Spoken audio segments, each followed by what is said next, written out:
this has, again, well, this one, I believe, has one in each district. Right. And it draws it so that there are no competing districts. Pharmacy, one in each district. So, what happens if we get a complication in the situation? When you have two complications at least here. First of all, you have to have 5 districts, and I did this already. Council has discretion, okay. How many seats are up? As I said, it depends on the term of office. Here's the current picture.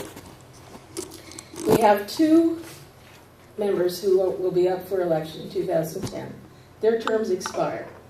So unless they are in a district that is numbered 2 and 4, they will not be able to run in 2010. We have 1 incumbent who will be in either 2010 or 2012. She's a very special incumbent. That's why she's got her own color. I don't know which way I'm going. That's right. And she will not be up for election. I'm sorry. She will not be up for election in 2010 if the if this districting proposal, I mean, district election by district goes forward, or if the from district cycle is selected. If the district system is rejected, should that be put on the ballot, then you would remain at large, all of you, and the incumbent would be elected in 2010, would be up for election in 2010 rather than 2012. So she's the one who has a personal vested interest here. So again, the 3 lowest, if the city remains at large, are up for election, and see, I told you we'd show it maybe 6 times to Sunday here. And this is if the election is at large. By or from, it's 2 seats.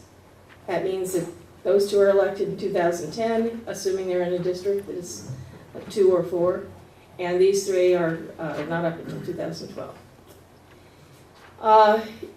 Now, if you live in a district that is going to be up for election in 2010, but you have a term that expires in 2012, what happens? What happens is you remain at large for the balance of your term. But that also means that unless you move, you will not be able to run for re-election at the end of that term if you are in a 2010 election cycle district. I'll show you. Now, if there were no duplicate residences, this is how it would be. These 2 would be elected. These 3, That's insane. excuse me, I need to go back. These 3 would be what I call transitional at-large directors. They don't represent the other districts. They represent the city at large because that's how they were elected. And their terms cannot be shortened because of the change to a by-district system. So they remain in office. They remain at large until 2012. Now, if there's an overlap, what happens there? Same thing, actually. These 2, assuming they're in districts 2 and 4, are up for election in 2010. This one, and I've picked on poor Bob Cashman because there were too many other variables in all of this to make it pretty. If that were to be the case, Mr. Cashman would remain in office as a transitional at-large director, but he would be in District 2, and his option to run in District 2 would not be there in 2012 unless, obviously, unless he moved. So, and the same would be true in any of the other districts, and if you have 3 of them, the same kind of thing would happen. So this is, again, an important consideration, and it's, I think, demonstrates the reason why incumbency is a legitimate concern.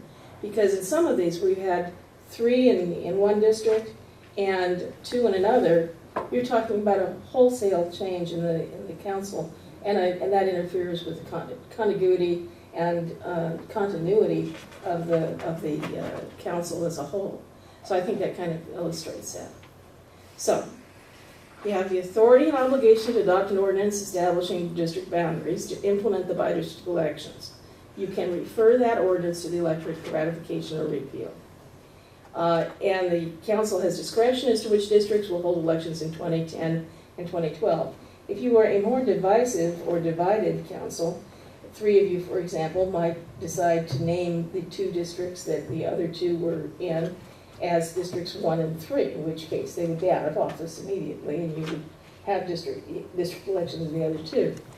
It can be a political football, as you can imagine, and quite frankly, it has been. I mean, the discord that you're seeing up in Menifee is typical of this kind of stuff, and it's the kind of thing that happens because of the nature of the game. You are politicians, and you have constituencies, you have followers, you have people who have an interest in seeing you continue or seeing you out of office, and that's what this kind of thing plays to. So, and again, you can certainly consider the location of incumbent residences as part of your decision-making process. And that's the end of my presentation. Now, if you want